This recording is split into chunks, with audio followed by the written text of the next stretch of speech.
Income tax return file कर दिया?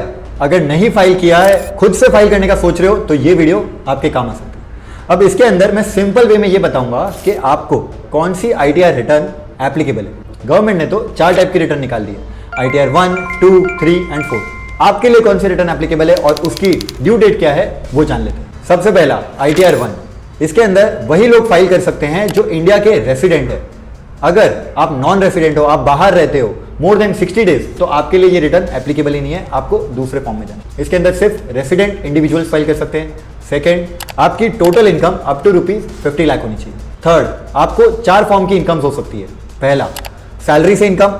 Second, capital gain से इनकम, वो भी long term and up to ₹1.25 lakh. Third, आपको इंटरेस्ट इनकम आ सकती है in any form. And finally fourth, agricultural income आ सकती है अप टू ₹5,000।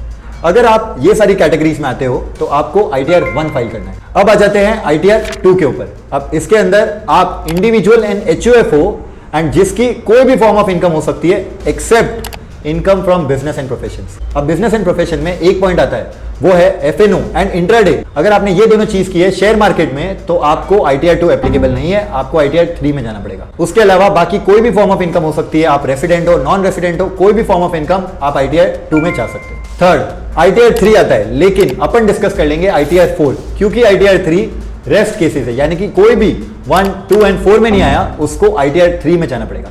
तो आईटीआर 4 के अंदर आपकी इनकम बिजनेस प्रोफेशन में फ्रॉम प्रिजम्पटिव टैक्सेशन, यानी कि 44AD, 44ADA या तो 44AE, ये ऐसे सेक्शंस है जहां पे आप स्पेसिफाइड इनकम बता सकते हो, यानी कि 6%, 8%, जो भी स्पेसिफाइड है वो आप इनकम दिखा सकते हो। इसके अंदर आप डायरेक्टर नहीं हो सकते हो कोई कंपनी में, या फिर अनलिस्टेड शेयर्स नहीं होने चाहिए आपके पास, या फिर आपकी एग्रीकल्चर इनकम 5,000 से ज्यादा नहीं होनी चाहिए। ये केसेस में आप आईटीआर 4 में आते हो।